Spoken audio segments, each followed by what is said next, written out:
So it's a privilege to get together in this format and share the fear of healing. In this session, we will focus on healing and the obstacles that must be overcome for the mind to heal. We'll discover that the chief obstacle is the way in which you regard another whom you find to be mistaken, guilty, and in need of correction. A situation of this kind is laden with barriers to forgiveness because of a mistaken belief that it's your role to correct another's error. This is a mistake regarding your function in healing. Into this confusion, the Holy Spirit offers the perfect solution. Hello and welcome to Miracles on High Plane. My name is Jonica, your host, and our reader today is Kathy S.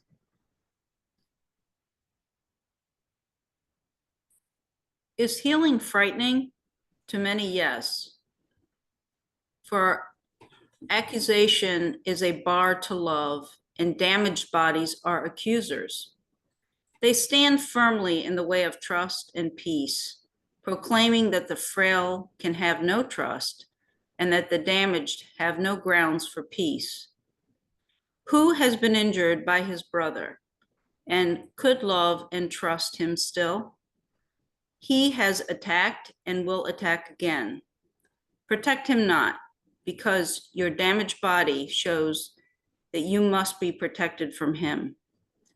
To forgive may be an act of charity, but not his due. He may be pitied for his guilt, but not exonerated. And if you forgive him his transgressions, you but add to all the guilt that he has really earned. So this might be confusing because this paragraph is written from the perspective of the ego. This is the way the ego would have you believe healing functions. A shorthand version for it is they or the other person has made a big mistake, but I'll be kind and pardon them. And so it implies a hierarchy. They're mistaken and lower on the pole of rightness. But I'm kind. And so I'm higher up on the pole. And so even though we know that they're wrong, we'll overlook it out of the goodness of our heart. This is explored here and in more detail in the supplement Prayer, Forgiveness, and Healing, referred to as the forgiveness to destroy. It's really an effort to maintain underneath it all is an effort to maintain a hierarchy. I saw this as a young person in churches where people would relapse or they would be arrested and spend the night in jail. And then that news spread and everybody would forgive the person on the surface, right, while still judging them in their heart as someone who's got problems. So beware of this trap of the ego to pity your brother for their mistakes and then assume your own kindness by pardoning them. This course would say, this doesn't undo the ego at all. This reaffirms the ego. So this is our starting point in the reading here, and then we'll move on to, well, what is real healing to be? We'll explore that, but first we want to look a little more at the unhealed state. The unhealed cannot pardon, for they are the witnesses that pardon is unfair. They would retain the consequences of the guilt they overlook. Yet no one can forgive a sin that he believes is real. And what has consequences must be real, because what it has done is there to see. Forgiveness is not pity, which but seeks to pardon what it thinks to be the truth. Good cannot be returned for evil, for forgiveness does not first establish sin and then forgive it. Who can say and mean, my brother, you have injured me, and yet because I am the better of the two, I pardon you my hurt? His pardon and your hurt cannot exist together. One denies the other and must make it false. Mhm. So exploring this idea a little bit further, I think it's really stated clearly here: to pardon someone that you believe is guilty is to judge them as guilty, but let them get off without a penalty. So it's still the game of guilt. And we'll explore the miracle side of this in a moment, but we still need to fully recognize how easy it is to fall into this game of guilt, where first we believe another person really is wrong, and then we attempt a pseudo form of forgiveness, a surface layer of forgiveness, which retains the guilt, but operates externally with a mode and appearances of forgiveness. This is what this is my word here, ego-giveness. It's not forgiveness, it's an ego's pretension at forgiveness. Ego-giveness. That word is original with me. But it illustrates the idea that guilt has not been corrected. They would retain the consequences of the guilt they overlook. And what it goes on to tell us later on, that this is completely contradictory. To both simultaneously believe in guilt and believe in forgiveness is clearly a split mind. It's not integrated. It's not united around the idea of innocence. It's instead retaining the idea of guilt. So you have that understanding. And we're talking about something that any of us could do at any time, not necessarily maliciously, but just because it's perhaps been done with us, or we thought that was the best we could do in the situation. Let's go on. To witness sin and yet forgive it is a paradox that reason cannot see. For it maintains what has been done to you deserves no pardon. And by giving it, you grant your brother mercy, but retain the proof he is not really innocent. The sick remains accusers. They cannot forgive their brothers and themselves as well. For no one in whom true forgiveness rests can suffer. He holds not the proof of sin before his brother's eyes, and thus he must have overlooked it and removed it from his own. Forgiveness cannot be for one and not the other. Who forgives is healed. And in his healing lies the proof that he has truly pardoned and retains no trace of condemnation that he still would hold against himself or any living thing. Mhm. So they use the term here, true forgiveness. And so this is an idea that I don't think we've talked about before, the difference between true forgiveness and false forgiveness. It's a distinction that would be easy to miss unless it were pointed out here. True forgiveness has a uniformity of belief around innocence that is not found in false forgiveness. And part of it is indicated in this idea that in false forgiveness, there's still suffering. There's still one who views him or herself as having been wronged and having paid a price of pain and suffering. And even though we believe in all that strongly, we're still willing to overlook that out of our false forgiveness. So, as we see many times in Course of Miracles, it triples down on an idea to make sure that you get it.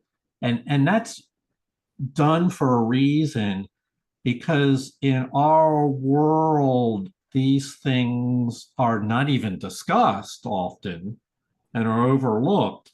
And so they come as a real eye opener when they are openly revealed in the manner it's being done here.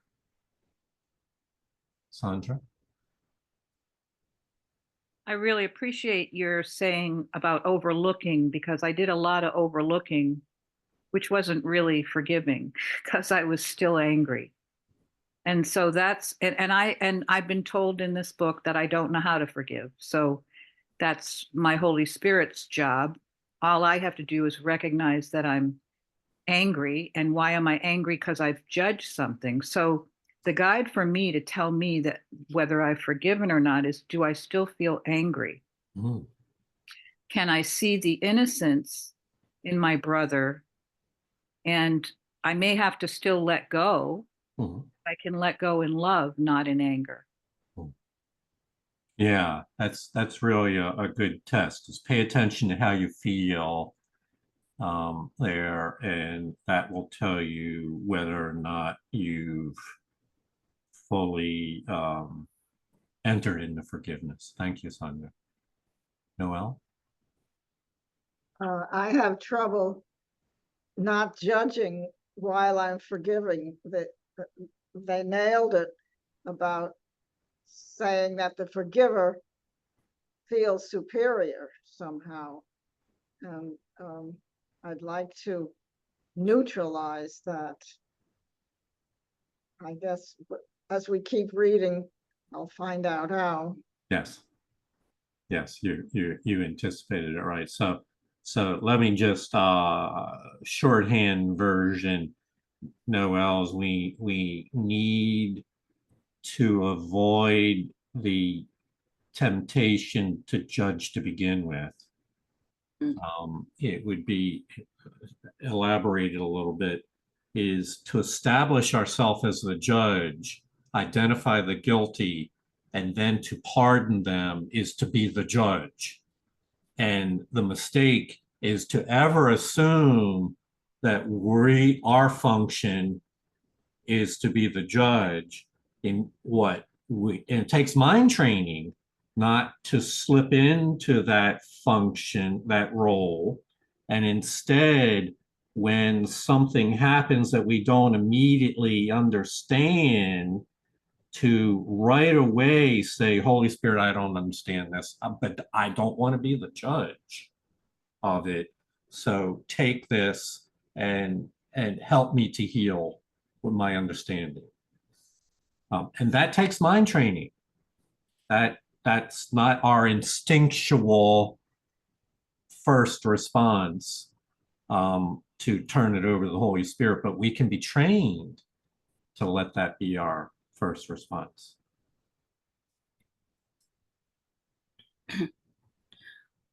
Forgiveness is not real unless it brings a healing to your brother and yourself. You must attest his sins have no effect on you to demonstrate that they are not real. How else could he be guiltless? And how could his innocence be justified unless his sins have no effect to warrant guilt? Sins are beyond forgiveness just because they would entail effects that cannot be undone and overlooked entirely. In their undoing lies the proof that they are merely errors. Let yourself be healed that you may be forgiving, offering salvation to your brother and yourself. So we mentioned earlier the distinction between true forgiveness and false forgiveness, one that's generally not recognized. So here, forgiveness is not real until both parties are healed. Both the one who apparently has done the wrong and the one who assumed to be the judge. Both part. There's power. This is not the way the world operates. But this is the heavenly pattern of all participants are healed together or not at all. Because as long as one views themselves as not needing healing, that immediately assumes the others need the healing, but not me. Do you see how if I assume I'm fine, I've got no issues in the game here, I'm the one that's been wronged, they're the ones that need the healing. Do you see how that position immediately implies I'm the better one, I'm the righteous one, and therefore I'm the judge in this situation? So forgiveness involves everyone. Let yourself be healed that you may be forgiving, offering salvation to your brother and yourself. And this theme carries throughout all of miracles. We're not just talking about a specific instance or format or relationship. It's when miracles happen, both the quote giver and the receiver are lifted and transformed by the recognition of innocence. Let me elaborate a little bit more. It's a shift from an illusion of ourself and an illusion of our brother into a recognition of our true self and our true brother. A miracle, forgiveness has not happened until both shift. And so you might ask, how can you help another to shift? And it does involve their free will. All you can do is offer them the opportunity. They still have to accept it and receive it for themselves. You can't force it down their throat, but you can offer it to them. Offering salvation to your brother and yourself. Sandra? It really helps me too to know. I asked myself, have I ever made a mistake? Well, of course I've made a mistake, and I learn from my mistakes, but not if somebody throws it in my face. So yeah, I've made mistakes. And do I see myself as guilty because I've made mistakes, or do I see myself as innocent and that I make mistakes and that I learn from them? So it's a whole mental dialogue. It is. It is.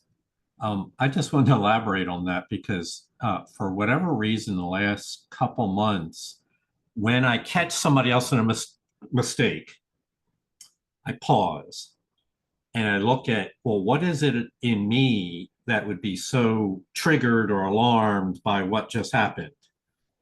And it's not, and I can almost always go back to some point in my life where I was doing the same thing. Now, the truth is, some of those times I was doing those things at 8 years old. And then I, quote, grew out of it.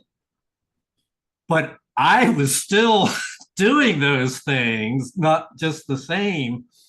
And so it's very easy for the little mind to be alarmed when it sees someone else doing something that you yourself have done before.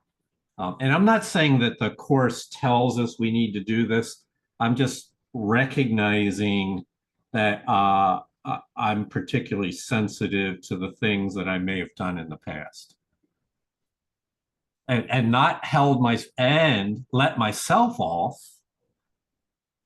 but not as and then once I see that, oh, there I go as well, then I'm no longer feel the need to judge the other person. And I completely understand because I found myself in them and I realized this is just illusions trying to assert themselves. Kathy? Yeah, I work in a small office with the owner and one other person, and I have to evaluate the other person's work, and I have to correct it, and I have to point out errors. And it's like a trap. It's like being in a trap where I can't judge somebody, right? But I have to point, oh, you did this wrong, you did that wrong, please correct this. Mm-hmm. And then he doesn't. He's going through a bunch of personal stuff right now with his dad being sick. And all I'm doing right now is I'm praying for him and letting go. But it's like being in a little trap because it's part of my job. And I just have to do it as lovingly and compassionately as possible. There's a part of me that absolutely hates having to evaluate his work and correct him. But maybe it's just a practice of doing it with love. Mm-hmm. I'm not sure. Yeah, that's a fine line, but I would assert, Kathy, that if you were a school teacher of fourth graders that were trying to learn to spell, you could correct their errors without diminishing them and belittling them, saying, you'll never learn to spell. What are you, stupid? You spelt it wrong again. Right. You could lovingly and Yeah. kindly correct them. And I think everything can be done in a spirit of gentleness and kindness. Yeah. Or we can slip into more aggressive behavior and condemning behavior. This is where guarding your thoughts and watching your mind are important. So if we do slip into that, we don't let it go unchecked. Mm-hmm. And many of you in miracles, when you do slip into that, right away you recognize how uncomfortable it makes you feel, and you seek to pause and if necessary make an amends, but admit that was your stuff, not theirs. And so it's being on guard for those temptations to put yourself in a critical role. Mm-hmm.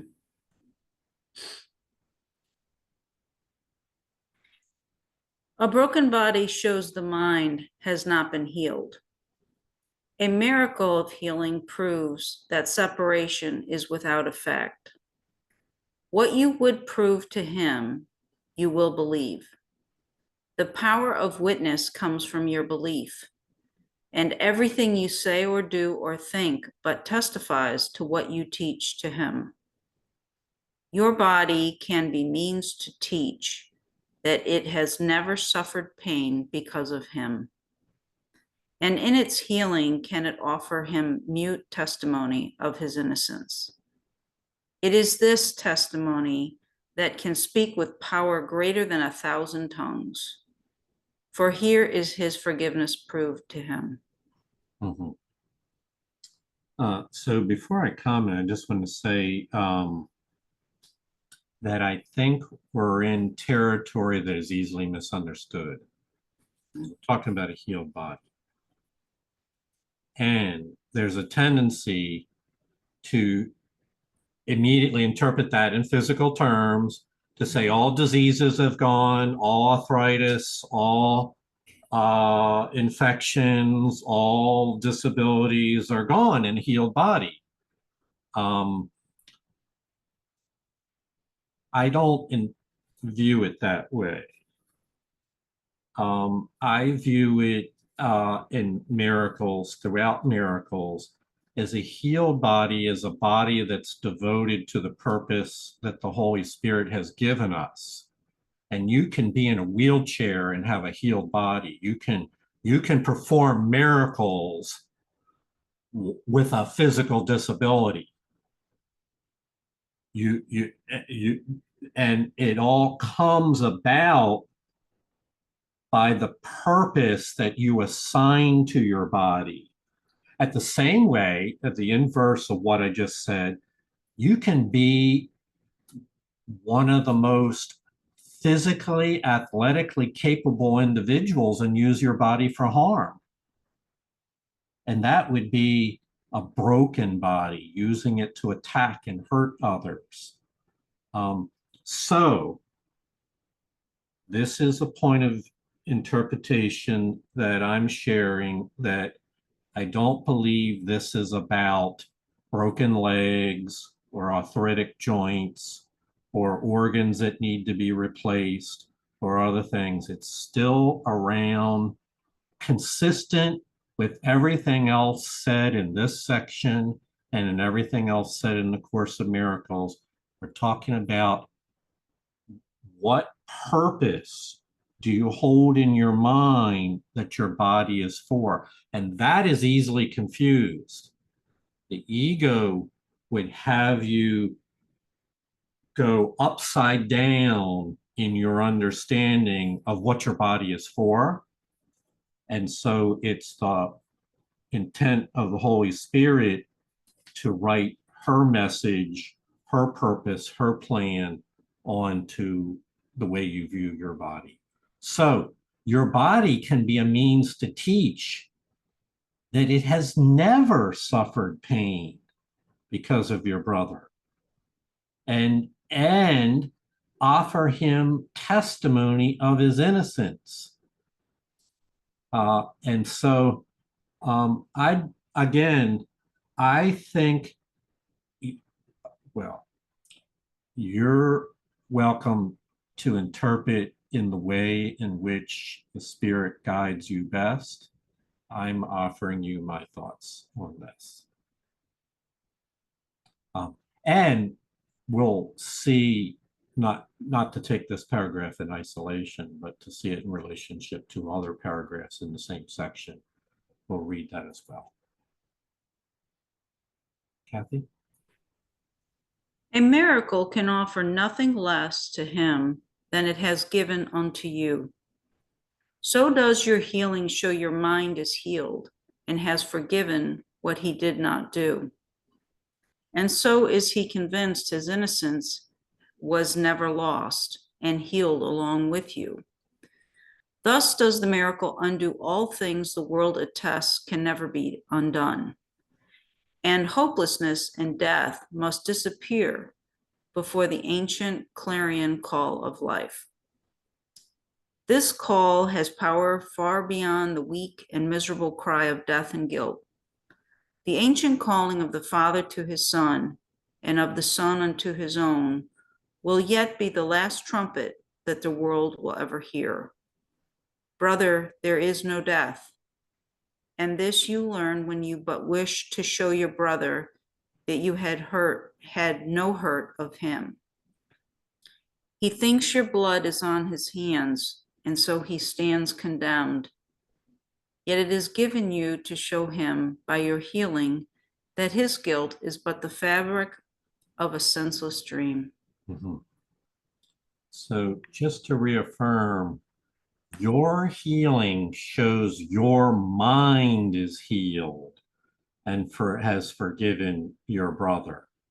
If we were talking about the physical level of flesh and blood, of organs and tissues, the statement, brother, there is no death, would clearly be inconsistent because we know that physical bodies, none of them have survived forever. There's not a single example in this world of any living thing that survives forever.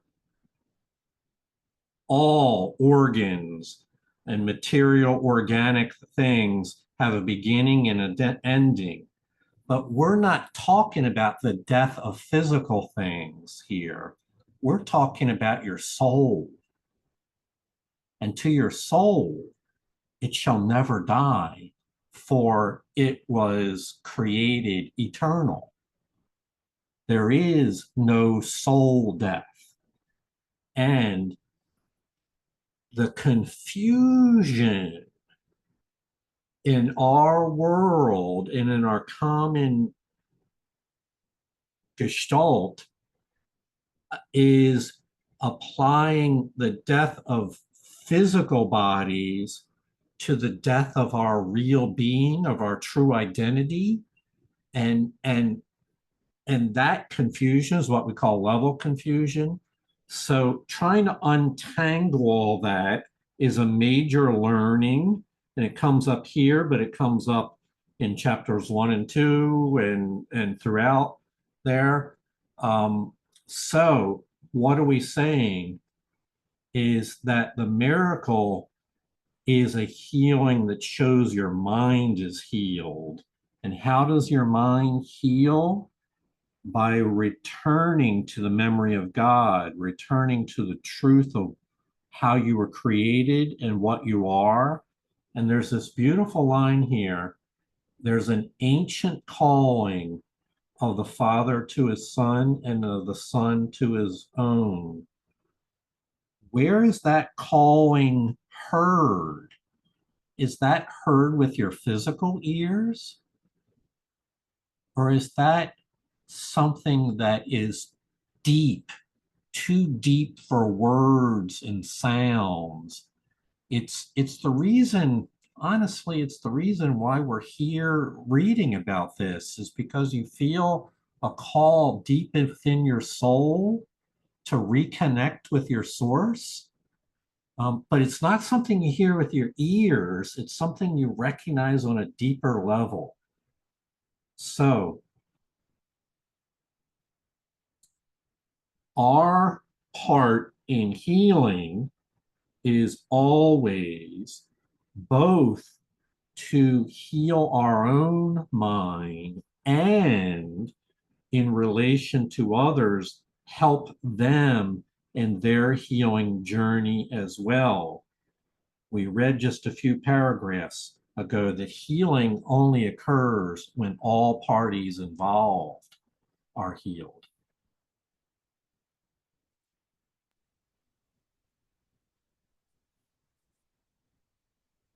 How just are miracles, for they bestow an equal gift of full deliverance from guilt upon your brother and yourself.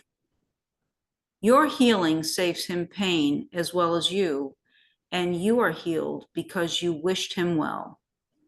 This is the law the miracle obeys, that healing sees no specialness at all. It does not come from pity, but from love. And love would prove all suffering is but a vain imagining, a foolish wish with no effects. Your health is a result of your desire to see your brother with no blood upon his hands, nor guilt upon his heart, made heavy with the proof of sin. And what you wish is given you to see. Mhm. So again, they use the word health to refer to the health of your mind. Your health is a result of your desire to see your brother as innocent. It doesn't change physical conditions, but it surely does change the content of your perception. And with that change in believing your brother to be innocent, you then offer to your brother that perception, I see you as innocent. And that's an invitation to your brother to see himself in that same light. This actually occurs in an unspoken and subtle way on every interaction you have. If you believe someone else is wrong or guilty, your body language, your judgment of them will express itself in unspoken ways that you interact. For in other words, you don't trust the person, so that will be expressed in one form or another when we feel judgment towards another. In the same way, when you recognize another brother as innocent and you're equal, you'll express your sense of trust, of equality, and camaraderie with that person. In many, it will come out in both verbal and nonverbal forms. Um, and you will recognize it too, because what you wish, your eyes will confirm what it is that you're looking for. This is the law of perception. You first hold the thought in your mind, and then your eyes go out seeking for confirmation that that's true, and will find evidence that it's true. So your health, your own health, is a result of your desire to see your brother innocent. And the contrast could be said, your own sickness would be the result of your desire to see your brother guilty.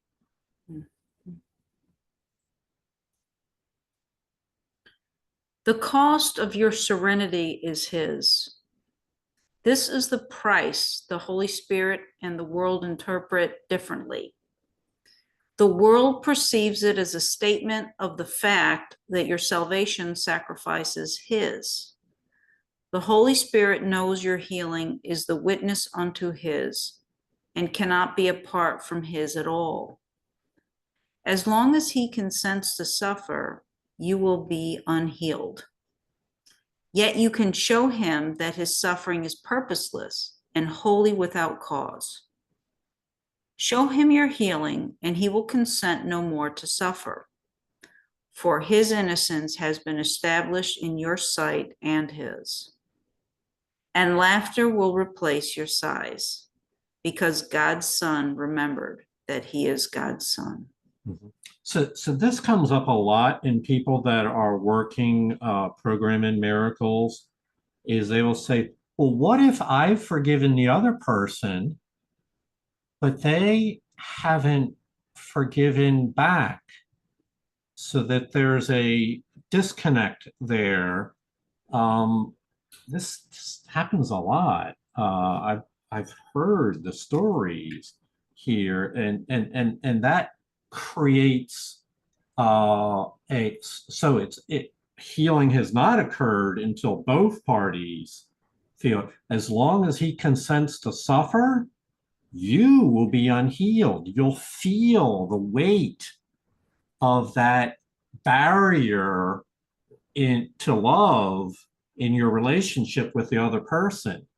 What can we do? Well, in one way or another, we have to show him that there's no reason to suffer anymore, There's no cause to continue this pain, this separation, this suffering. Show him your healing, that you're good with it. And this influences the other person to it's an invitation to them to join you in the healed state. They still have to choose it for themselves and in their own time.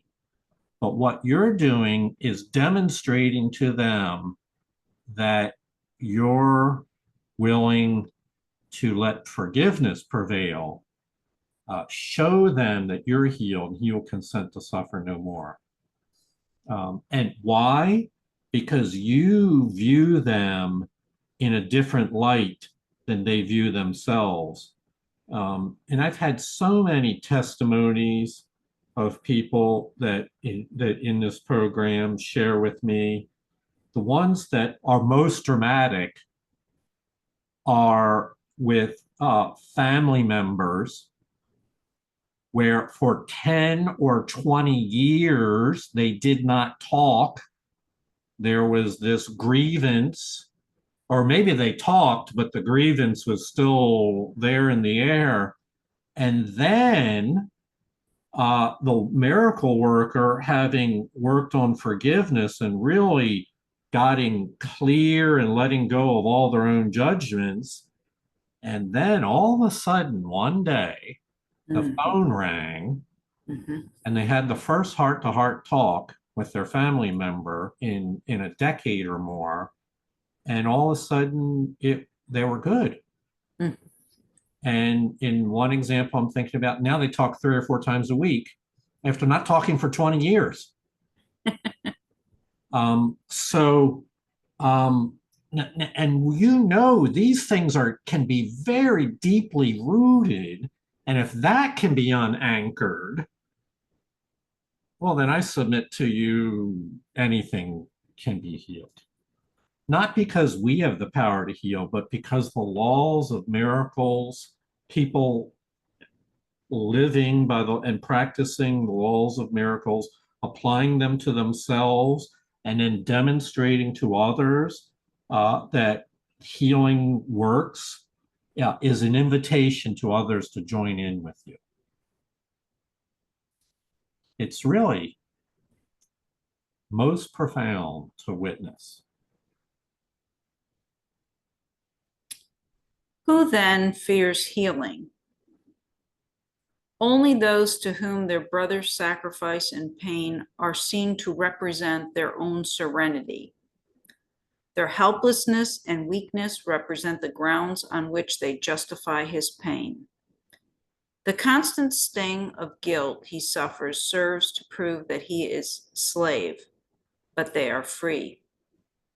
The constant pain they suffer demonstrates that they are free because they hold him bound.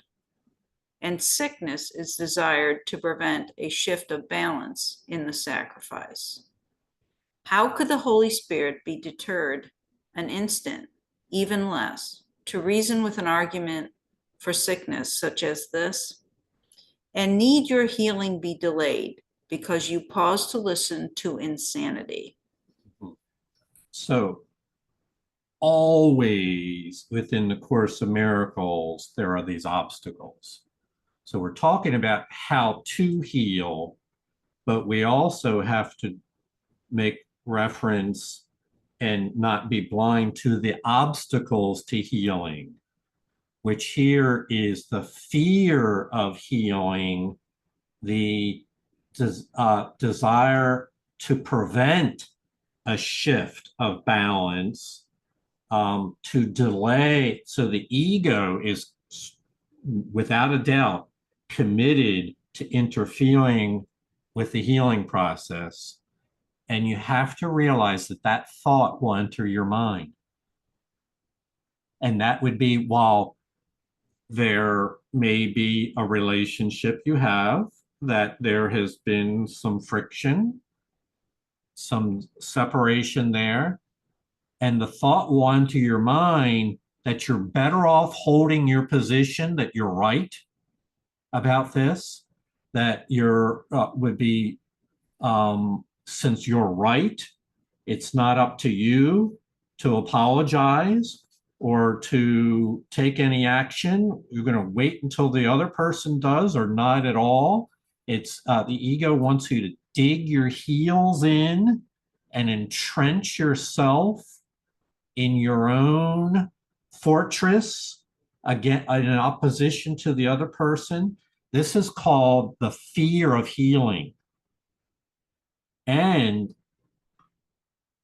it's unfortunate, but these thoughts will arise out of the part of your mind that's unhealed and will represent them as being reasonable and being justified, and that you're right. Why should you be the one to initiate healing? Just know that just because the thought enters your mind, this is where mind training comes in, to distinguish a thought of healing from a thought of sickness. For these thoughts that we just were talking about cause sickness, split, separation to continue and delay healing. We need to learn to distinguish those thoughts from those of forgiveness and healing. Noel? You just described a relationship that I have. There has been some friction lately, largely because at one point I chose to, it's all by email, to write her some positive thoughts, and she got highly insulted because she's not that kind of person. And then I wrote back and said, I respect your worldview, and I hope this doesn't interfere with our relationship. I didn't hear from her for about a month so far. Yesterday, I wrote her again and said, I hope this doesn't, whatever we had there, doesn't ruffle our relationship too much. I haven't yet heard from her, but I kept thinking to myself, what if she decides to cut me off? Well, I'll survive. And also, based on these teachings now, I can still see her whole and surround her with love and recognize that I'm not diminished because of this. I'm not a bad person because of this. Maybe I came on too heavy when she unburdened all kinds of negative stuff, and I immediately swooped in with positives. She didn't like that. But my outlook has got to be now, well, not quite so what, but I can't be hurt from this, and I wish her well and let me see her whole. If anybody has additional thoughts on this, I certainly like to hear them. Well, I do have one thought, Noel, because you said this is all on email. And there's not any rules here, but I found some matters are too delicate for text messages or emails, that when it comes to matters of healing the heart, a direct connection goes a long way to more completely communicating your intentions. It's based on the law of communications that the words that you use are only 7% of the message. The voice tone and inflections and timing are 30%. I might have the percentages wrong. The body language and facial expressions and all are worth a very large percent. And email removes all those other modalities of saying you care, you are the best intended, and has to rely entirely on the words. And now I'm not saying for everything, but for matters of healing the heart, I've really found to switch modes has helped me tremendously. Great, thank you, thank you. I'll Kathy? keep that in mind for sure. Mhm. Yeah, like Marianne Williamson talks about praying for the other person for like 30 days, just wishing them blessings, sending blessings and love. If for some reason the communication stops, which I don't think it has yet, but if it did, I had sent a letter, like an olive branch, to someone that I had problems with at work a few weeks ago.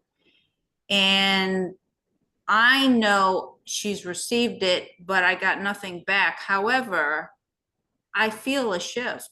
Like the problem's no longer happening. She didn't reconnect with me like I had asked, but it feels like it shifted. For me, it has, and the air feels clear now. So if I do speak with her again, I think I can present myself in a loving way and go from there. You know, that's great illustration, Kathy, because it brings up another thing. Like, if you haven't heard from a person for a month, are we reading their mind as to where they're at with this issue? We remember perhaps the last thing that was said a month before, but the truth is we really don't know what else is going on in their life and what's happening. And we ought not to assume the worst, because that results in us looking for the worst. So just realize that I don't really know. But I trust the Holy Spirit is fully apprised of this, and Holy Spirit, guide me in what you would have me do next.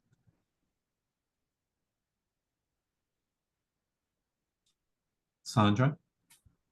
Yeah, as I was listening to you, Noel, I was the optimal words for me was I can't be hurt. So if I believe that, and I mean that's the truth. I don't always believe it, but if I can, focus on that I can't be hurt. Why? Because I am a cherished daughter of God. Because I am one with my Creator and with all of creation. So there's a whole lot of mental training that has to go on there for me to be able to say I can't be hurt. Thank you. And also, it feels good to me to say she can't be hurt either. Beautiful. Yes. Thank you, Sandra. Great. Thank you all for your sharing. Go on. Correction is not your function. It belongs to one who knows of fairness, not of guilt. If you assume correction's role, you lose the function of forgiveness. No one can forgive until he learns correction is but to forgive and never to accuse. Alone, you cannot see they are the same, and therefore is correction not of you. Identify and function are the same. Identity and function are the same. And by your function, do you know yourself? And thus, if you confuse your function with the function of another, you must be confused about yourself and who you are. What is the separation but a wish to take God's function from him and deny that it is his? Yet, if it is not his, it is not yours, for you must lose what you would take away. Mm-hmm. All right. So this paragraph is perhaps the key for students of miracles to understand, because there's two concepts here. There's forgiveness and correction, and understanding how that there's a distinction there and what's that's all about. And then there's the much deeper message about identity and function. And so we want to take advantage of this as a learning opportunity. So a course would say that forgiveness is something that you must be willing to participate in. You have a part to play in forgiveness. So does the other person have a part to play. But you have a choice to make in forgiveness. And that is to choose to see innocence instead of guilt. The easy way of summarizing it. Correction, however, comes after forgiveness. In time, they occur in the very same minute. But correction is the new way of looking at another person, at the situation. It's the viewpoint of the Holy Spirit. It's the true perception, the holy perception. It comes from the Holy Spirit. It's a state of looking at yourself and the other that is blessed by the Holy Spirit. It comes from her, not from you. Okay, so forgiveness happens when you're willing to let go of your role as judge and ask for healing. And then the correction comes from the Holy Spirit. So that's the truth.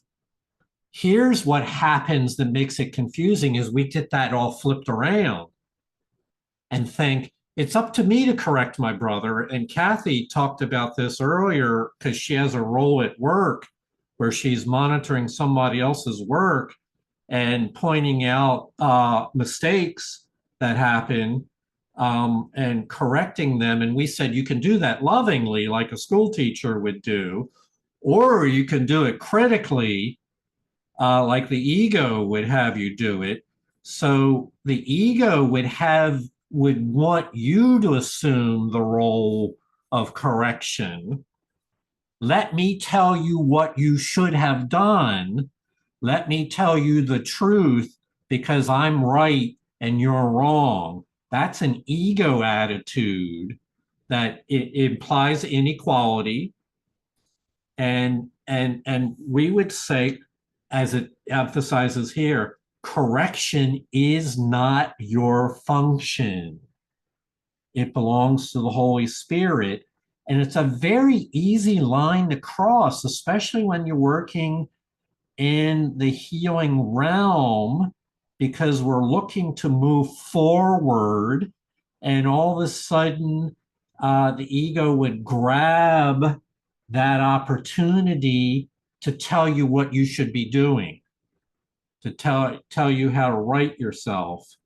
And it's really, this is where it's subtle. It's really about where does the idea come from? It comes from the Holy Spirit, but the words might be spoken through your voice. This is what a miracle is. The idea comes from the Holy Spirit, but you use your life, your body, to communicate the message from the Holy Spirit. That would be proper function. Holy Spirit is the source. You're merely the messenger of the correction.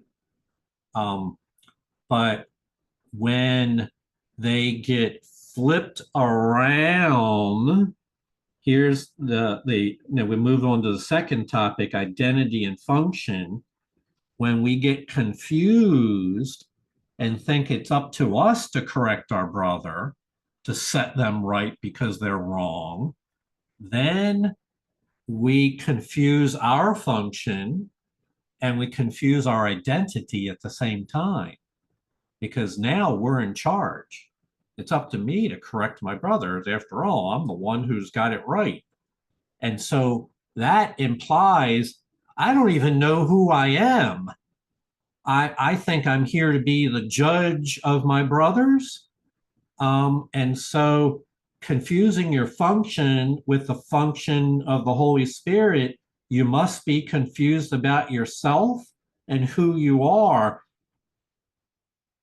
And so let's assume for a moment maybe that happened.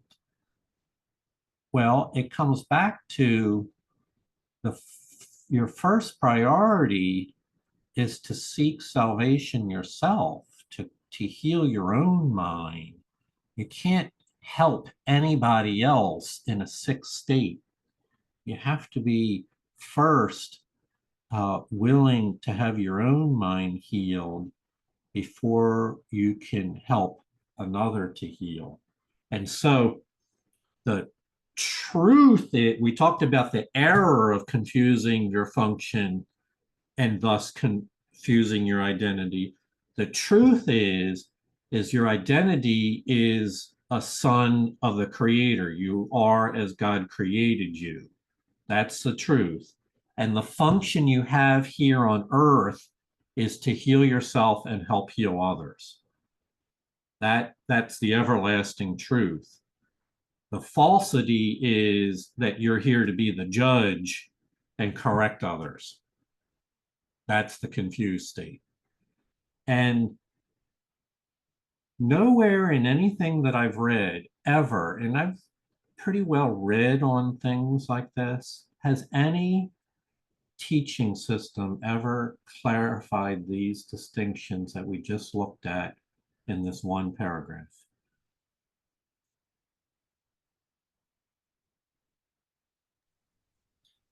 In a split mind, identity must seem to be divided, nor can anyone perceive a function unified which has conflicting purposes and different ends.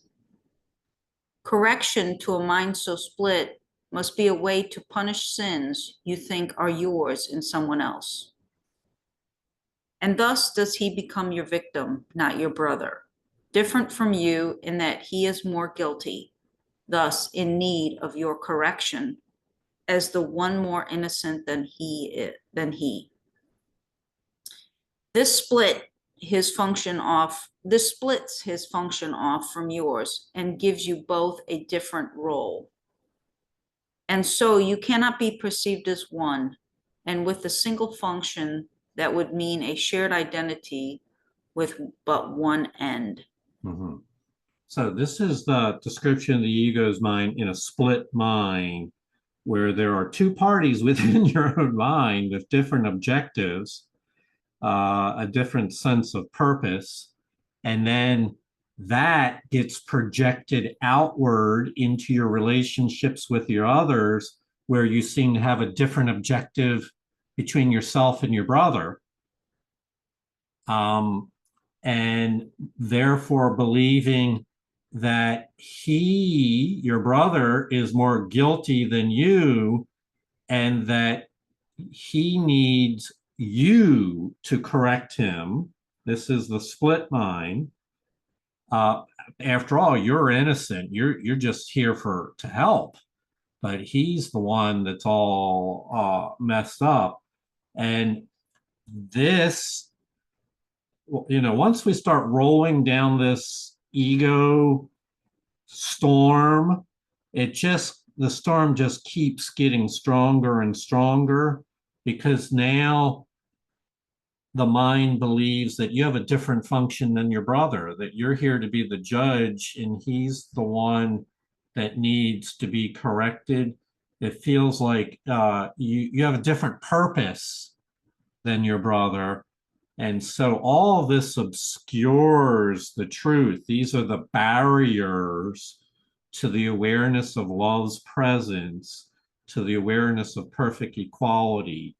And so we learn in Course in Miracles not that these thoughts may occur to your mind. We learn to recognize them when they occur and pay attention to how they feel, because they're angry and they're mean and they're judgmental. And immediately when you sense that, offer them to the Holy Spirit to be exchanged for the truth.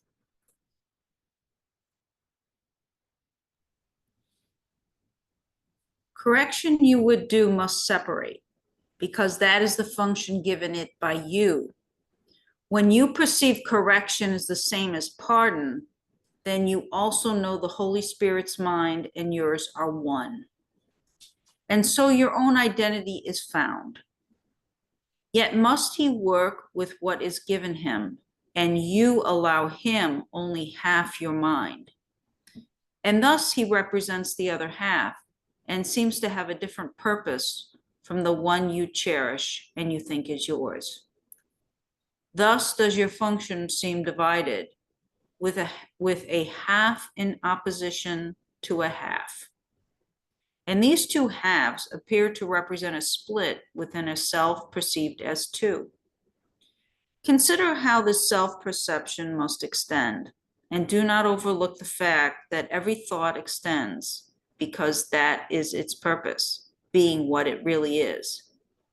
From an idea of self as two, there comes a necessary view of function split between the two, and what you would correct is only half the error, which you think is all of it. Your brother's sins become the central target for correction, lest your errors and his own be seen as one. Yours are mistakes, but his are sins and not the same as yours. His merit punishment, while yours, in fairness, should be overlooked. So then what is sickness? We just read what sickness looks like, where the mind is split into two warring parties, and where in this description, we allow half of our mind to be represented by the Holy Spirit. And then we keep another half of our mind as representing our little self. They have two different purposes. By the way, this view that we're talking about here, I assert, represents the psychology of every human being. So we're not talking about it is an abnormality shared by all in the ego state. So it's not an exception, it's the pattern. This is sickness. This is what needs to be healed. This is a split mind, needs to be healed, needs to become as one. And so the Holy Spirit recognizes that this is what you offer. You offer part of your mind to the Holy Spirit, but keep part of it to yourself. And she will work with you within that framework, because that's where you're willing to begin. But that's not the goal. The goal is to know the Holy Spirit's mind and yours are one, and so your own identity is found. The goal is to recognize that you're not at all separate from the mind of the Holy Spirit. In fact, you have always been an extension of the Holy Spirit's mind, that without the Holy Spirit's mind, you wouldn't have a mind. She's the source of all mind. Mind has a source. And Sandra, we're not talking about brains right now. We're talking about minds. The Holy Spirit is a source of all the minds in time. And so it's impossible to be separate from the mind of the Holy Spirit. Any idea of being separate from the mind of the Holy Spirit is an illusion of the ego. And so consider if you believe that you're split, consider how this self-perception extends out into the world and your relationship. There's this idea of yourself as split. By the way, Jekyll and Hyde is not the same thing, but you could view it through that lens. I'm Dr. Jekyll. I'm a very fine, upright healer, but there's also Mr. Hyde that is comes out in other moments. The idea of the self as two, there becomes a view of what are you here for? What is your function, your purpose in life is also split. Well, one thing you learn in success training is if you're trying to pursue two opposite goals at the same time, you're only half invested in each one of them. And that is a sure barrier to your success. The role of healing is to unite your mind around a common purpose and a common identity. And that not only unites your mind, but unites your purpose with the purpose of all other souls, and unites your purpose with the purpose of the Holy Spirit. And that is the conditions for miracles to occur. A united purpose with yourself, your brothers, and the Holy Spirit. This is the condition of sickness. And in that condition, as it says here, we spoke about this earlier, when you notice things have gone wrong, your part in it is judged as a mistake, while your brother's part in it is viewed in a different light as sinful or unforgivable. Therefore, your brother's part merits punishment, while honestly, your part is innocent and should be overlooked. This is the attitude that emerges out of this split mind view. And so why do we talk about all this? So that if these thought trains start to run in your mind in relationship to one of your conflicted relationships, realize this is what it looks like. This is exactly the drama, ego drama, that is sponsored by a split mind. It doesn't mean that you are sinful. It just means that there's a mistaken thoughts in your mind, and that the Holy Spirit has a correction for them. They can be healed. In this interpretation of correction, your own mistakes you will not even see. The focus of correction has been placed outside yourself, on one who cannot be a part of you while this perception lasts. What is condemned can never be returned to its accuser, who had hated it and hates it still as symbol of his fear. This is your brother. Focus on your hate, unworthy to be part of you and thus outside yourself. The other half, which is denied. And only what is left without his presence is perceived as all of you. To this remaining half, the Holy Spirit must represent the other half until you recognize it is the other half. And he does by giving both of you a function that is one, not different. Okay, so let's summarize this again, because I think this is the best psychology that you can found. I've read 60 books on psychology and really attempted to understand the various points of view of 20th century psychologists. I know something of what they said. I think this is the best. and here's the idea: in the split mind, where you recognize part of your mind, the Holy Spirit, as your good self, and the other part is split off with a contrary mode, a bad self, Mr. Hyde.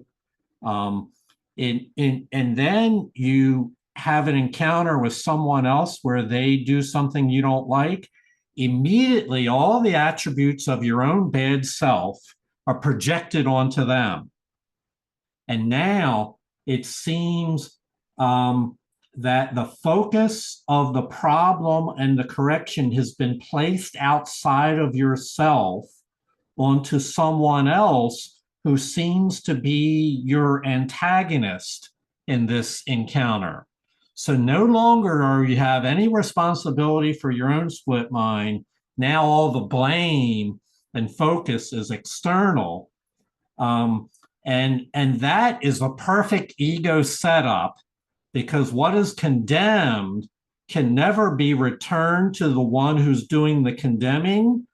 And so this becomes the focus of your hate, but the source of it is your own split self, but with no ownership of that or responsibility for it at all. And so now the problem's been projected outside, and only what is left without, this is your projected onto a brother, what is left without his presence is perceived as all of you. So you perceive yourself without all those problems, and those problems are somebody else's, but I'm entirely innocent. And to this remaining half, the Holy Spirit must represent the other half, because after all, you split, part of yourself has been denied. The Holy Spirit must represent the other half until you recognize it is the other half. The Holy Spirit must represent in your mind and formulate a view of you as a whole and complete being until you are able to accept that for yourself. This would be the healed state. And thus does the Holy Spirit, by giving both of you a function that is one, not different.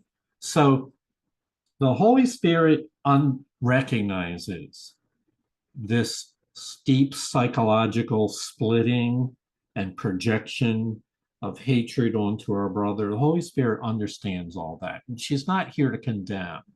She's here to help. And so she'll work with what you give her.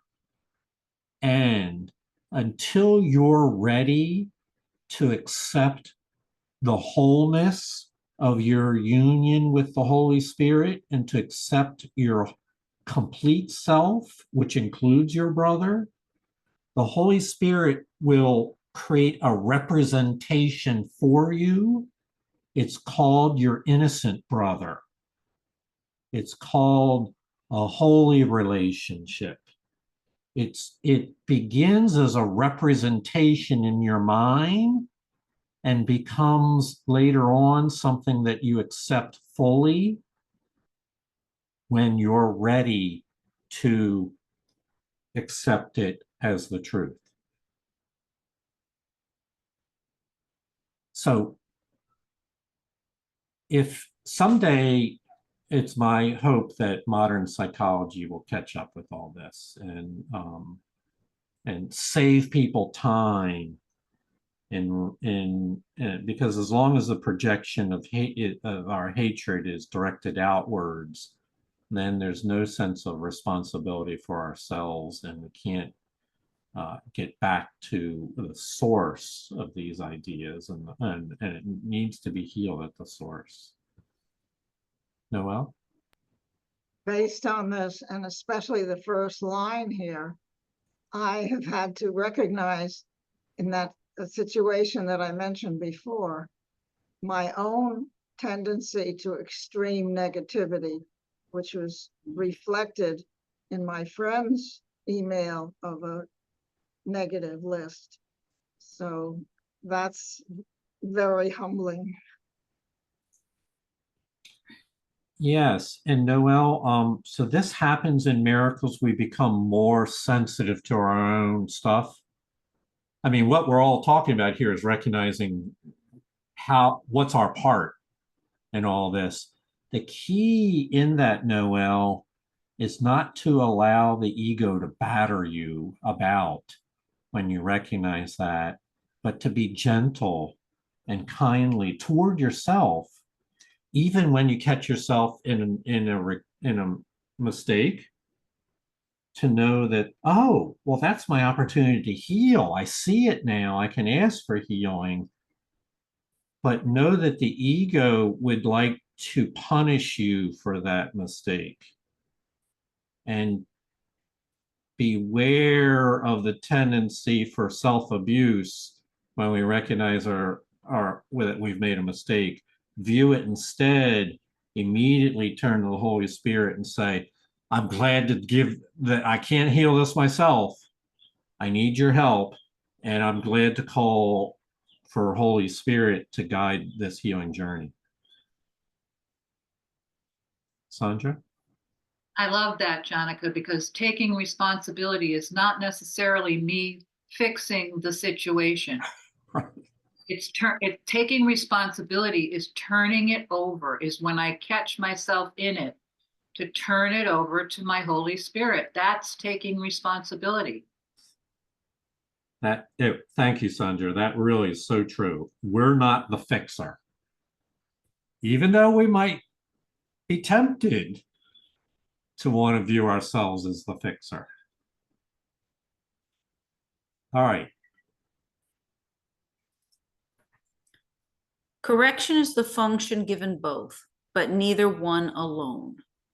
And when it is fulfilled as shared, it must correct mistakes in you and him. It cannot leave mistakes in one unhealed and set the other free.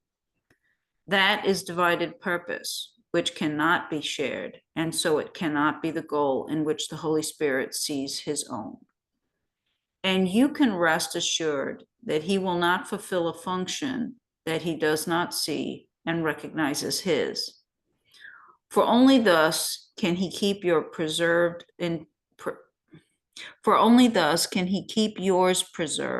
intact, despite your separate views of what your function is. If he upheld divided function, you were lost indeed. His inability to see his goal divided and distinct for you and him preserves yourself from awareness of a function not your own, and thus is healing given you and him. Mm-hmm. So in the Holy Spirit's view, we are all here for the same purpose. We have a common goal: to heal and to help each other heal. And the Holy Spirit is a complete sponsor and champion of that healing process. So we share with the Holy Spirit that function to be healers. The ego view is that we have different functions and different purposes, and therefore different value. And so that would be the view of a divided function. If the Holy Spirit upheld a divided function, you were lost indeed, for the entire plan of healing would collapse if the Holy Spirit were assigning different functions to different people. By the way, we're not talking about your vocation here when we say your function. You can be heal in any vocation, help to heal the mind and heal relationships, to view others as innocent in any vocation. So vocations are the way you contribute on the physical plane for income and all that. None of that is being discounted in any way. We're just saying that that's another topic. We're talking about healing the mind, the split mind that we spoke about earlier, that is essential to your own well-being. So the Holy Spirit's sponsors a unified goal with a common function. Correction must be left to one who knows correction and forgiveness are the same. With half a mind, this is not understood. Leave then correction to the mind that is united, functioning as one, because it is not split in purpose, and conceives a single function as its only one. Here is the function given it conceived to be its own, and not apart from that its giver keeps because it has been shared. In his acceptance of this function lies the means whereby your mind is unified.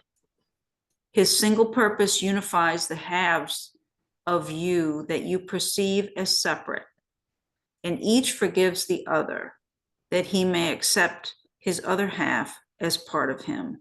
Mhm. So I really like this because it ends on a note that you can use as a takeaway for the entire reading in this section. So we're talking about the Holy Spirit's role in sponsoring this plan of healing. It is the Holy Spirit's function to bring correction to the world. And the Holy Spirit views correction and forgiveness as the same, but a split mind does not understand that. A split mind views them as different. So almost everything in Course in Miracles is to adopt the Holy Spirit's perspective, to let go, undo, and relinquish your own private view of matters and to adopt the Holy Spirit's view. And so the Holy Spirit views all of us as having the same function. And here's what I mean about the final summary of being a takeaway. In his acceptance of this function, we're talking the Holy Spirit's acceptance of your function for healing, lies the means whereby your mind is unified. Holy Spirit's single purpose unifies the halves of you that you perceive as separate. So it's the Holy Spirit's purpose, and you're adopting that purpose for yourself. And each half of your mind forgives the other. And by the way, remember earlier we read that you project your little mind and your self-disdain outward onto others. So now this becomes relational. You view the others is in the same light as you view yourself, and each forgives the other that he may accept his other half as part of him. This is the plan of A Course in Miracles, is that we would lean on the Holy Spirit's purpose, adopt it as our own, and that purpose, which comes from heaven, it's a unified purpose. It aligns with the entire plan of creation. A unified purpose is in disharmony with nothing, but united throughout all of the will of God. By adopting the Holy Spirit's purpose as our own, it unites and unifies the halves of you, the two halves. And when they are united, that brings forgiveness. And so this is true intrapersonally within yourself, the two halves of your own mind, and interpersonally between you and others. Because after all, you believe that the guilty part is external, and so it brings forgiveness into that relationship and unites you with the awareness of your brother. For in this, we both have the same purpose and the same function, therefore we are united. So this is a summary of the entire game plan of A Course in Miracles. Yes, there are details that have to be understood to get there, but it comes down to Holy Spirit's plan, accepting her plan for ourselves, and then that acceptance unites us with the parts of ourselves that we had rejected and felt separate from. And once we're reunited with those parts, peace prevails. Where there was inner conflict between the split mind, now there's union. And where there's union, there is peace. And peace is the condition for love to flourish. So that's as far as we're going to read today. That was a lot. This was central to Course in Miracles teachings. I'm really thrilled that we were able to do this. By the way, you know, this bears reviewing some of the key principles because of the importance. And so we'll be reiterating many of the principles in subsequent sections for they will echo again and again these topics. So I want to thank you for your presence. Thank you, Kathy, for your reading. Thank you, And Kathy. Yeah, look you're Great forward to reading. getting together again real soon. I honor you for the purpose that you joined the Holy Spirit in. Namaste. Thank you all. welcome. Thanks, everybody. Thank Thanks. you. Have a good day. Thank you. Bye-bye. Peace and love.